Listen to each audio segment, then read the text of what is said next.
À le regarder faire son entrée, on sait que le moment restera gravé. Je suis originaire d'une famille que le nazi à l'époque appelait juif. Ces lycéens niçois vont écouter Herbert Traub résumer sa vie avant d'oser s'adresser à lui. Est-ce que durant la guerre, vous avez été blessé? Des interventions comme celle-ci, il en fait désormais toute l'année. Mais longtemps, Herbert Traub s'est tu. Allez papa, tu connais la maison. Auprès de ses enfants, il a été un pilier, un chef de famille, mais pas un confident.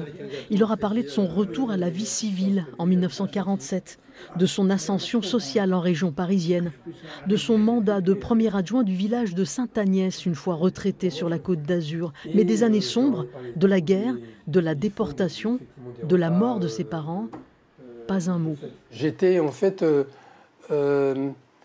confronté au silence familial. C'est-à-dire qu'il y avait des questions que je ne posais pas. J'en ai peut-être posé quand j'étais petit, et puis voilà. Mais j'étais effectivement dans une situation qui ne m'incitait pas à poser des questions. Un très long silence, avant de commencer à évoquer ces années de douleur, d'abord en tête-à-tête avec sa nièce, Liora, qui n'avait jamais entendu les survivants de sa famille parler de ce passé. On ne les avait pas traités comme des êtres humains, mais comme des bêtes. Ils ne voulaient pas se souvenir de cette période. Ils ne voulaient pas en parler. Ils avaient réussi à s'en sortir, à se construire une nouvelle vie. Ils ne voulaient plus se souvenir. Certaines personnes à l'époque étaient devenues, entre guillemets, des professionnels des persécutions, pas moi.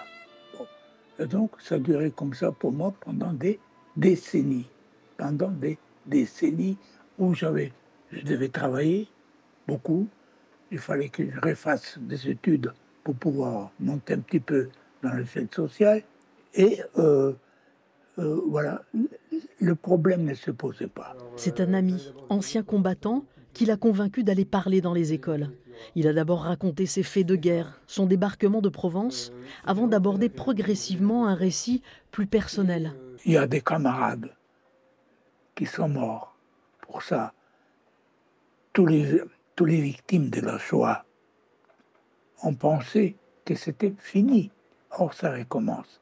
Et c'est ça, c'était quelque chose qui a commencé à travailler dans ma tête et qui m'a permis de commencer à faire mon devoir de mémoire. Il faut essayer d'expliquer aux gens, notamment aux jeunes, comment il était possible que cela se produise et qu'est-ce qu'il faut faire pour que ça ne se produise pas.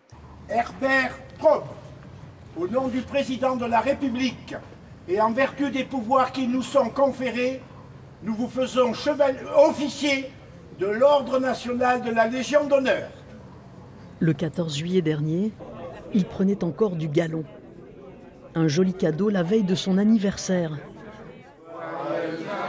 Le lendemain, une tablée célébrait joyeusement son patriarche. Herbert Traub vient d'avoir 100 ans. Peut-être dans 100 ans, je fêterai les deuxièmes 100 ans, mais ce n'est pas certain.